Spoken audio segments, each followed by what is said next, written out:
Hello guys, मेरा नाम है रवि और स्टडी ग्लो में आपका बहुत बहुत स्वागत है। दोस्तों, आज हम बात करेंगे ओमिक्रॉन का एक नया वेरिएंट पाया गया है जो कि सबसे ज़्यादा घातक बताया जा रहा है।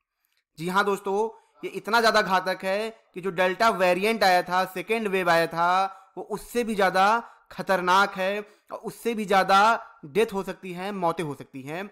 और इसका जो पहला केस है दोस्तों, मैं आपको बता दूं, गुजरात में पाया गया है। इंडिया में ये पहला केस पाया गया है और ये बहुत ही ज़्यादा चिंताजनक है। जी हाँ दोस्तों, मैं आपको बता दूं, जैसा कि आप जानते भी होंगे कि चाइना में क्या हो रहा है कि बहुत ज़्यादा वायरस फैल रहे हैं, लेकिन उस वायरस से खतरा नहीं है वो वायरस, बल्कि इंडिया में आया भी है, पर उससे इतना खतरा नहीं है जितना ज़्यादा ये ओमिक्रॉन के नए वेरिएंट से है। जैसा कि मैं आपको बता दूं कि जो चाइना में वायरस फैले थे उनके भी बहुत सारे केसेस इंडिया में मिले हैं, पर ऐसा कुछ नहीं देखा गया कि जिससे इंसान को बहुत ज़्यादा दिक्कत हो, क्योंकि वो स्प्रेड तेजी से हो रहे थे, फैल तेजी से रहे थे, पर मैं आपको बता दूं कि इफेक्टेड बहुत नहीं कर रहे थे, इंसान को बहुत ज़्यादा इफेक्ट नहीं कर रहे थे।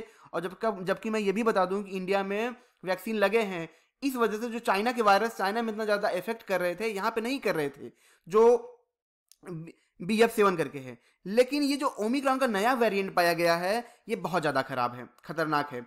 जैसा कि मैं आपको बता दूं कि इससे पहले जो था, ओमिक्रॉन से पहले जो सेकेंड वेव था, डेल्टा वेव, ठीक है, वो बहुत ज़्यादा खतरनाक था। उसके पहले वाला जो वेव था, ठीक है, जो पहला था, उसमें केसेस बढ़े लेकिन इतनी प्रॉब्लम नहीं थी। प्रॉब्लम उसमें भी थी दोस्तों, शुरुआती चरण में तो बहुत ज़्यादा दिक्कत थी, लेकिन जब टाइम बीतता गया तो उसमें भी ये था कि लोग हॉस्पिटलाइज होते थे पर डेथ इतनी नहीं हो रही थी। लेकिन वहीं जब सेकेंड वेव आता है, उसमें डेथ आपने देखा होगा बहुत ज़्यादा देखने के लिए मिला, बहुत ज़्यादा उसमें डेथ देखने के लिए मिला। फिर क्या होता है, ओमिक्रॉन आता है, सेम चीज़ होती है कि चीज़ें फैलती हैं पर बहुत दिक्कत नहीं होती है, बहुत प्रॉब्लम नहीं होती है, लोग इफेक्ट भी होते हैं पर कोई बात नहीं होती है।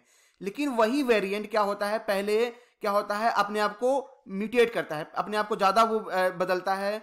और अगस्त में क्या होता है कि यही जो XB है वो किस फॉर्म में बन जाता है, XB1 के फॉर्म में।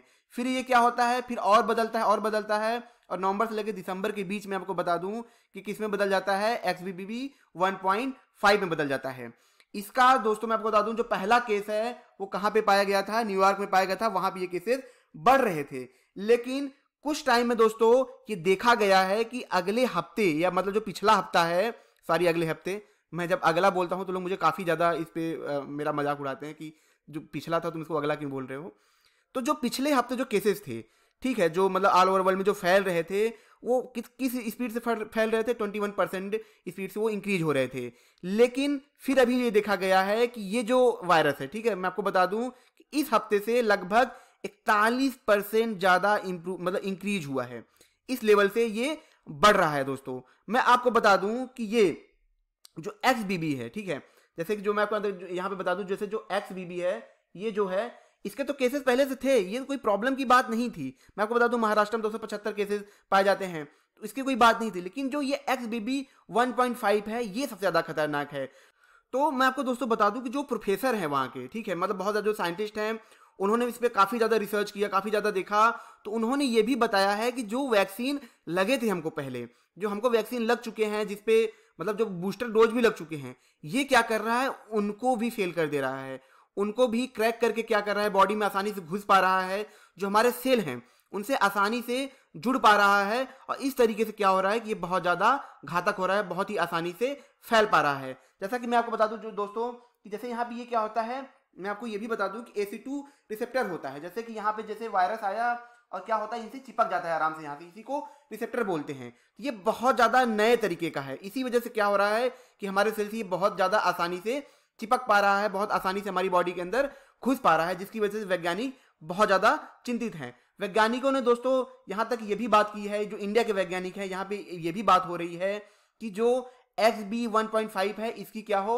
जीनोम सिक्वेंसिंग भी हो। ठीक है दोस्तों, इसकी जीनोम सिक्वेंसिंग भी हो। जैसा कि मैं आपको बता दूं कि जो जीनोम सिक्वेंसिंग होती है, उसमें ये होता है कि उसकी जीन को काफ़ी हद तक क्या होता है, डिटेल में जांचा जाता है, परखा जाता है कि कहीं इसमें म्यूटेशन हुआ है कि नहीं हुआ है, या किस तरीके से हुआ है। ठीक है दोस्तों, तो इसके बारे में भी जांच हो रही है, इस मतलब बात हो रही है।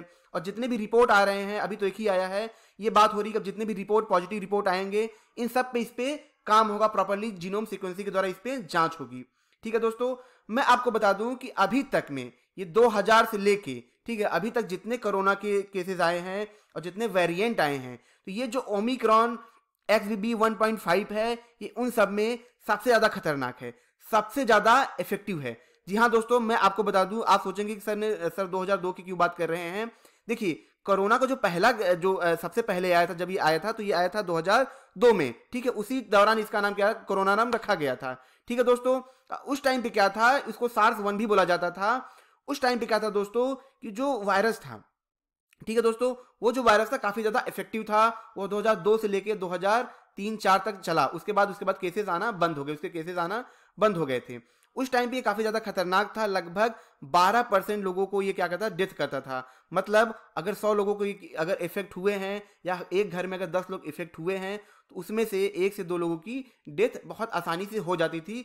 इस तरीके का ये खतरनाक था। लेकिन ये जो XBB 1.5 जो रिसर्च हुआ है दोस्तों, मैं आपको बता दूं, ये जो पाया गया है, ये उनसे भी ज्यादा खतरनाक है। ये उनसे भी कई गुना ज्यादा खतरनाक है, जिसकी वजह से वैज्ञानिक बहुत ज्यादा चिंतित हैं।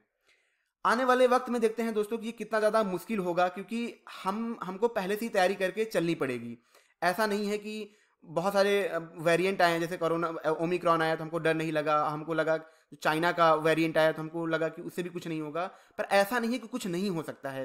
जैसा कि जब हमारा पहला केस आया था, जब जो पहला वेव आया था, उसमें हमको बहुत ज़्यादा दिक्कत हुई। जब नहीं कम हुई दिक्कत, लेकिन इतना ज़्यादा नहीं। लेकिन जब सेकेंड वेव आता है तो हमने बहुत लापरवाही की थी, जिसमें हमें बहुत दिक्कत हुई थी। तो इस चीज़ को लेके हमें पहले से ही ज़्यादा अवेयर रहना पड़ेगा। हम जहाँ भी जाएँ मास्क लगा के जाएँ। ऐसा नहीं है कि वो एक केस वहाँ पे आया है तो ऐसा नहीं है कि वो केस वहीं पे आया है। वहाँ से कितने लोग इन्फेक्ट हुए होंगे, कहाँ कहाँ पहुँचे होंगे, अभी तो वो केस जाँच में आया है। बहुत सारे केसेस ऐसे होंगे, तो हमें बहुत ज़्यादा अवेयर रहना पड़ेगा। गवर्नमेंट को बहुत ज़्यादा अवेयर रहना पड़ेगा, वरना एक बार इंडिया फिर बहुत ज़्यादा प्रॉब्लम में जा सकता है। जबकि आपको पता है ऐसी प्रॉब्लम बहुत ज़्यादा दिक्कतें होती हैं, कितनी जॉब्स जाती हैं, कितने लोगों की जान जाती हैं, तो ये बहुत ज़्यादा प्रॉब्लम क्रिएट कर सकता है। तो दोस्तों, आप इसमें काफ़ी ज़्यादा अवेयर रहें, काफ़ी ज़्यादा अपने आप को सेव करके चलें, ठीक है दोस्तों। तो दोस्तों, ये छोटा सा लेक्चर था जिसमें ये पाया गया है कि किस तरीके से एक नया वेरिएंट है जो काफ़ी ज़्यादा खतरनाक है। अगर ये आपको अच्छा लगा हो तो इसे लाइक करें, कमेंट करें, शेयर जरूर करें, ताकि और भी लोगों को इसके बारे में पता चले। सब्सक्राइब करेंगे तो ऐसे लेक्चर आपको बार बार मिलते रहेंगे। मिलते हैं नेक्स्ट लेक्चर में। Thank you so much.